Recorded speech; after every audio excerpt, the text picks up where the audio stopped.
let me show you a game about war. Now, let me show you the opposite of that.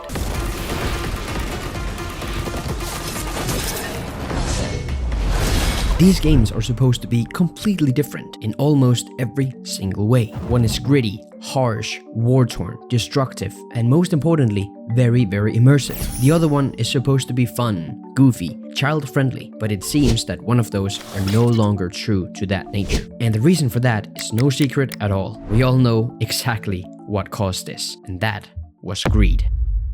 And we've all seen the effect happening in real time when you launch these games today. You're no longer booting up the play screen. It starts you right off at the shop screen. Or well, that's after you already got the pop-up for the new bundle that just came out. It makes you feel like they don't even want you to play, but just to spend. But let's unpack this more in depth. Every single game is a universe, and it's different from one another. And so is their atmosphere. But what happens when a game strays too far away from that atmosphere? What happens when a universe fails at its core principles? All for the greedy lust of money.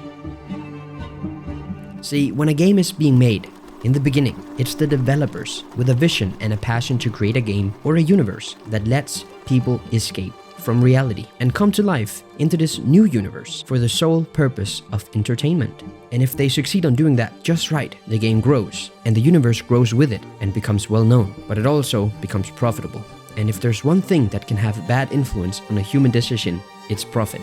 But how do we see the corruption in these games? How do we see what universes has been altered? Well, let's start from a well-known classic universe that I with confidence can say everyone watching this video has experienced.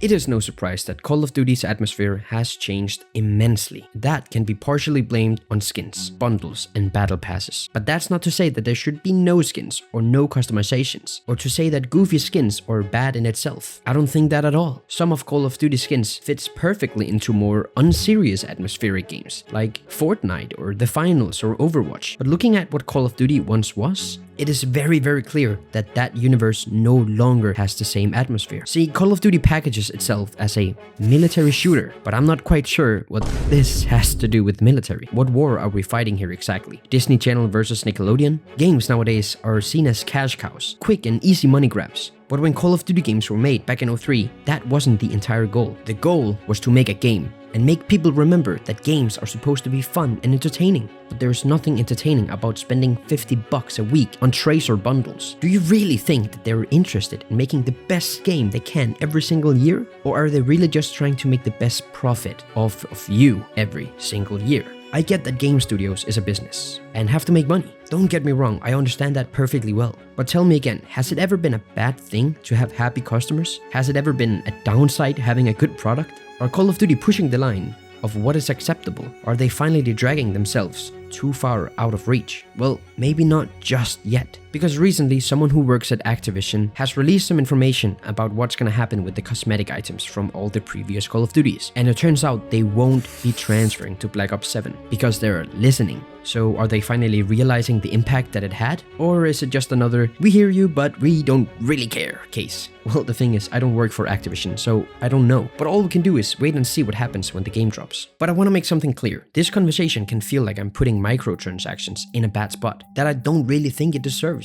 Overall, I think microtransactions is actually a net positive. And before you rip me to shreds in the comments, just hear me out a second. Microtransactions is what have made games able to launch as free-to-play. And that's a huge deal for many people. And I do think that they're really cool in a lot of games. But it has to be true to the atmosphere. Otherwise, it just becomes this weird, semi-awkward game that just leaves a bad taste in the mouth. And then you'll often find yourself playing for no more than 30 minutes just to quit the game again and go doom scroll on YouTube, which is probably how you found this video to begin with. But microtransactions is not bad through and through. Customization is truly a good thing, and it can help you create your little own universe inside a bigger one. Superman skins and teddy bears fits perfectly into universes like Fortnite or The Finals, where the vision for the game is not war or political catastrophes. They're just funny games, and it's fun to look silly there. In my opinion, Battlefield 4 had the best customization of any shooters. It really was just different headgear or armor plates or pants or different camos on the weapons and the vehicles. And you could be a super badass looking character that was true to their class in game as well. But now, like the newer Battlefields where you had Santa Claus skin, like really, Santa Claus? Why is Santa Claus running around and no-scoping me in a war-torn village? Like, what are we doing here, guys? Come on.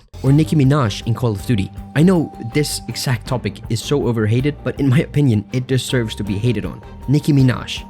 Really? You're gonna put a hood rat rapper into a Call of Duty game that's about war? Why? The next thing you know, you're gonna be playing as Jake Paul and Mike Tyson with boxing gloves in the gulag. Like, come on, like what is this? So to round things off, so you don't have to hear me yap anymore, here's the conclusion. Every game is a universe, and when a universe stays true to its vision, whether that's gritty realism, goofy fun, or anything in between, people love it because they signed up for it. Otherwise, it's like getting clickbaited on YouTube. If you're told you're gonna get X out of this, but you're getting Y, then you're gonna be confused and you're not gonna like it. And especially if you then have to pay for it. But when that vision gets replaced with dollar signs, the immersion cracks. Suddenly, you're not even in a game anymore. You've just opened like a glorified web shop or something. And all they want from you is your credit card. And that's the danger. It's not about the silly skins, it's about the trust. If we can't trust a game to stick to its own atmosphere, why the hell should we trust it with our time or money or even our passion for games? Microtransaction isn't going anywhere, and honestly, I don't think it should. When done right, they can make games better, bigger, and more accessible. But when done wrong, they can break the very thing that made us fall in love with the games in the first place. The immersion. Because at the end of the day, we're not logging in for bundles or battle pass or shop taps. We log in to escape, to feel like we're a part of something that's bigger. And the second that gets replaced with a price tag, the magic is just gone. So I'll leave you with this. Where's the line for you personally? When does cosmetics stop being about fun and start breaking the game? Every single one of us needs to set our own words on this problem. Otherwise, it's just gonna be a few YouTubers who make videos about it and then nothing happens. We need to make enough noise so that our voices get heard. This conversation is something that we need to keep having. So I'd love to hear where you draw the line. And before you click off onto the next video, I just want to give a massive and huge thanks for the incredible support on the previous video. That video and you guys who watched it literally changed my life a couple of weeks ago. Going from 133 subscribers to over 12,000 at the time of recording this video. And over 400 people have joined the Discord and are playing games with each other and making Minecraft servers together. It's genuinely just insane. Like, I have no words and I can't thank you enough, honestly. If you're also looking for a place to find someone to play games with or just to have a chat with about games or anything you'd like a community to be, then join the Discord and see if it's something for you. There's so many people in there and everyone is so nice. So we would be honored to have you in there. And I would be just as honored to have you as my next subscriber if you feel like I deserve it. Games are starting to lose their core value that once was entertainment. And if you've been feeling like games just haven't been fun lately at all and don't really know what to do or why it's happening, then I did make a video breaking all of that down. And I'm sure that this video can help you like it helped literally over 350,000 people that watched the video. But thank you so much for watching and I can't wait to chat with you in the comments. Bye now.